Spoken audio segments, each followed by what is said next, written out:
കേരള പഴനി എന്നറിയപ്പെടുന്ന ചോച്ചേരിക്കുന്ന് ശ്രീ സുബ്രഹ്മണ്യ സ്വാമി ക്ഷേത്രം തൃശ്ശൂരാണെന്ന് നിങ്ങൾക്ക് എത്ര പേർക്കറിയാം? നമ്മൾ ക്ഷേത്രത്തിലേക്ക് കയറുന്നതിന് മുമ്പായിട്ട് തന്നെ അടിവാരം ഗണപതി കോവിലുണ്ട് താഴെ.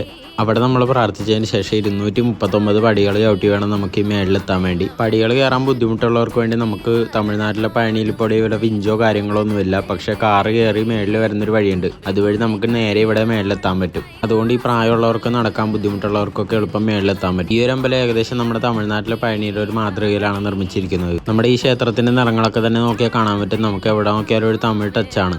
ക്ഷേത്രത്തിന്റെ ഫ്രണ്ടിലായിട്ടൊരു വലിയ കൊടിമരം നിൽക്കുന്നുണ്ട്. ഞാനിവിടെ ചെന്ന സമയത്ത് ഈ ക്ഷേത്രത്തിന്റെ റിനോവേഷൻ വർക്ക് നടക്കുമായിരുന്നു. അതുകൊണ്ട് കുറേ സ്ഥലമൊക്കെ പണിതുകൊണ്ടിരിക്കണം നമുക്ക് കാണാൻ പറ്റും. നമ്മുടെ തമിഴ്നാട്ടിലെ പഴനിയിലെ വഴിപാടുകളായിട്ടാണ് തലമുണ്ടലും ചെയ്യലും പാൽക്കാവടിയൊക്കെ ഇവിടെ ഉണ്ട് കേട്ടോ.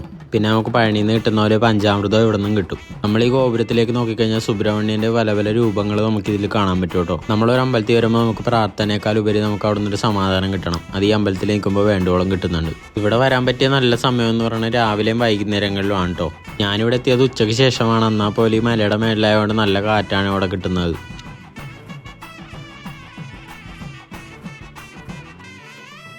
കേരള പഴനിയിൽ നിന്ന് ഗൂഗിൾ മാപ്പിൽ അടിച്ചു കഴിഞ്ഞാൽ കറക്റ്റായിട്ട് ഈ ലൊക്കേഷൻ എത്തും കേട്ടോ. അപ്പോൾ നമുക്കിനി വേറൊരു വീഡിയോ ആയിട്ട് കാണാം.